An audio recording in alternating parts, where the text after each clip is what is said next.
Hi అండి. Welcome to tasty kitchens. Today recipe వచ్చేసి పచ్చి కందికాయల కూర.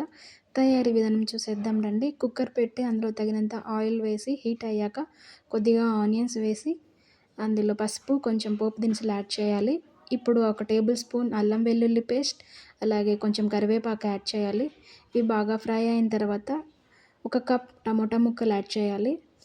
ఇవి బాగా మిక్స్ అయిన తర్వాత అంటే కొద్దిగా ఫ్రై అయిన తర్వాత ఇందులో ఒక 2 టేబుల్ స్పూన్ కారం, 1 టేబుల్ స్పూన్ ధనియాల పౌడర్ అండ్ కొంచెం గరం మసాలా యాడ్ చేయాలి. ఇవి బాగా మిక్స్ అయ్యేంత వరకు ఒక 2 మినిట్స్ పాటు ఫ్రై చేయాలి.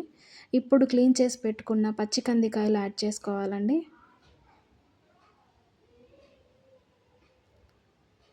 ఇవన్నీ బాగా మిక్స్ అయ్యేలాగా కలుపుకోవాలండి. ఇప్పుడు ఒక టేబుల్ స్పూన్ పల్లీ పౌడర్ యాడ్ చేసుకోవాలి. అలాగే ఒక టేబుల్ స్పూన్ సాల్ట్ యాడ్ చేసుకోవాలి. ఇవి బాగా మొత్తం మిక్స్ అయ్యేలాగా కలుపుకొని ఇప్పుడు ఒక గ్లాస్ వాటర్ యాడ్ చేసుకోవాలండి.